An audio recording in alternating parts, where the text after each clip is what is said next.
आज हम बात करेंगे एक कहानी की जिसका नाम है गरीबी। मैं एक घर के करीब से गुजर रहा था कि अचानक से मुझे उस घर के अंदर से एक बच्चे के रोने की आवाज आई। उस बच्चे की आवाज में इतना दर्द था कि अंदर जाकर वह बच्चा क्यों रो रहा है यह मालूम करने से मैं खुद को रोक न सका। अंदर जाकर मैंने देखा कि एक माँ अपने 10 साल के बेटे को आहिस्ता से मारती है और बच्चे के साथ खुद भी रोने लगती है।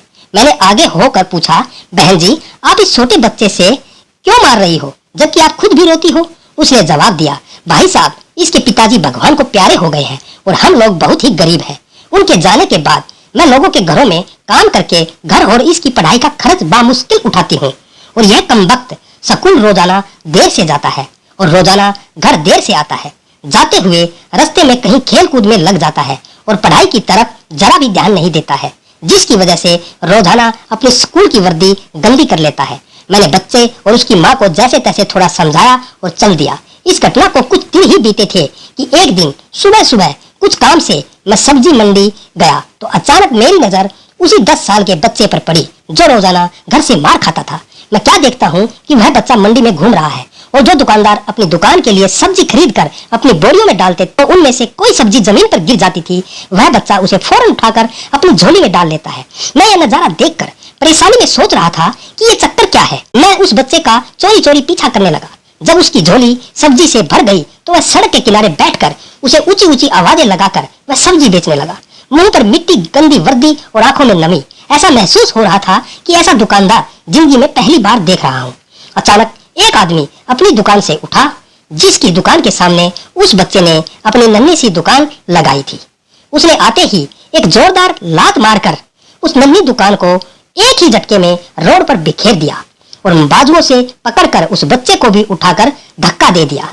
वह बच्चा आंखों में आंसू लिए चुपचाप दोबारा अपनी सब्जी को इकट्ठा करने लगा और थोड़ी देर बाद अपनी सब्जी एक दूसरे दुकान के सामने डरते डरते लगा ली। भला हो उस शख्स का जिसकी दुकान के सामने इस बार उसने अपनी नन्ही दुकान लगाई। उस शख्स ने बच्चे को कुछ नहीं कहा।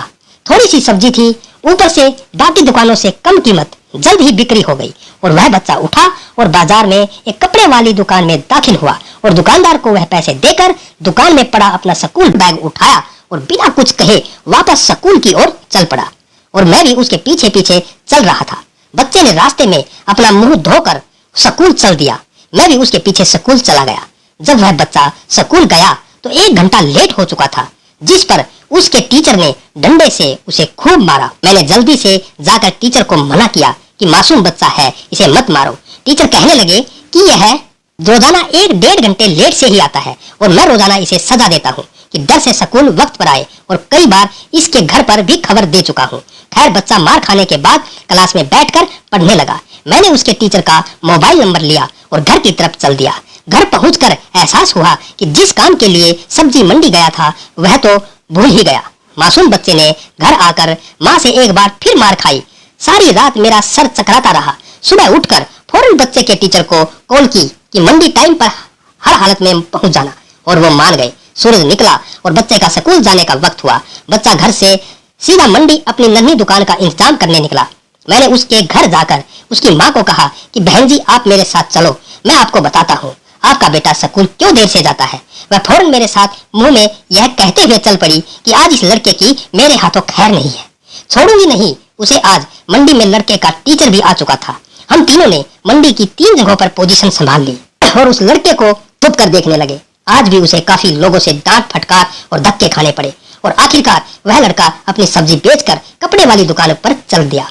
अचानक मेरी नजर उसकी माँ पर पड़ी तो मैं क्या देखता हूँ कि वह बहुत ही दर्द भरी सिसकियां लेकर लगातार रो रही थी और मैंने फौरन उसके टीचर की तरफ देखा तो बहुत शिद्दत से उसके आंसू बह रहे थे। दोनों के रोने में मुझे ऐसा लग रहा था जैसे उन्होंने किसी मासूम पर बहुत जुल्म किया हो और आज उनको अपनी गलती का एहसास हो रहा है।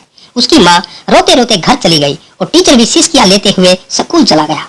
बच्चे ने दुकानदार को पैसे दिए और आज उसको दुकानदार ने एक लेडी सूट देते हुए कहा कि बेटा आज सूट के सारे पैसे पूरे हो गए हैं, अपना सूट ले लो। बच्चे ने उस सूट को पकड़कर स्कूल बैग में रखा और स्कूल चला गया। आज भी वह 1 घंटा देर से था। वह सीधा टीचर के पास गया और बैग डेस्क पर रखकर मार खाने के लिए अपनी पोजीशन संभाल ली और हाथ आगे बढ़ा दिए कि टीचर डंडे से उसे मार ले। टीचर कुर्सी से उठा और फौरन बच्चे को गले लगाकर इस कदर जोर से रोया कि मैं भी देखकर अपने आंसुओं पर काबू ना रख सका। मैंने अपने आप को संभाला और आगे बढ़कर टीचर को चुप कराया और बच्चे से पूछा कि यह जो बैग में सूट है वह किसके लिए है। बच्चे ने रोते हुए जवाब दिया कि मेरी माँ अमीर लोगों के घरों में मजदूरी करने जाती है और उसके कपड़े फटे हुए होते हैं। कोई जिस्म को पूरी तरह से ढांपने वाला सूट नहीं है और मेरी माँ के पास पैसे नहीं है, इसलिए अपनी माँ के लिए यह सूट खरीदा है। तो यह सूट अब घर ले जाकर माँ को आज दोगे? मैंने बच्चे से सवाल पूछा। जवाब ने मेरे और उस बच्चे के टीचर के पैरों के नीचे से जमीन ही निकाल दी। बच्चे ने जवाब दिया, नहीं अंकल, छुट्टी के बाद मैं इसे दर्जी को सिलाई के लिए दे दूंगा। रोजाना स्कूल से जाने के बाद काम करके थोड़े थोड़े पैसे सिलाई के लिए दर्जी के पास जमा किए हैं। टीचर और मैं सोचकर रोते जा रहे थे कि आखिर कब तक हमारे समाज में गरीबों के साथ ऐसा होता रहेगा। उनके बच्चे त्योहारों की खुशियों में शामिल होने के लिए जलते रहेंगे। आखिर कब तक? क्या ऊपर वाले की खुशियों में इन जैसे गरीबों का कोई हक नहीं है? क्या हम अपनी खुशियों के मौके पर अपनी ख्वाहिशों में से थोड़े पैसे निकाल कर अपने समाज में मौजूद गरीब और बेसहारों की मदद नहीं कर सकते? आप सब भी ठंडे दिमाग से एक बार जरूर सोचना। अगर हो सके तो इस लेख को उन सभी सक्षम लोगों को बताना, ताकि हमारी इस छोटी सी कोशिश से किसी भी सक्षम के दिल में गरीबों के प्रति हमदर्दी का जज्बा जाग जाए और वही लेख किसी भी गरीब के घर की खुशियों की वजह बन जाए। दोस्तों, आज की ये कहानी गरीबी आपको कैसी लगी? अगर कहानी अच्छी लगी है तो आप अपने इस चैनल को सब्सक्राइब करना, वीडियो को लाइक करना, शेयर करना और कमेंट करके जरूर बताना दोस्तों।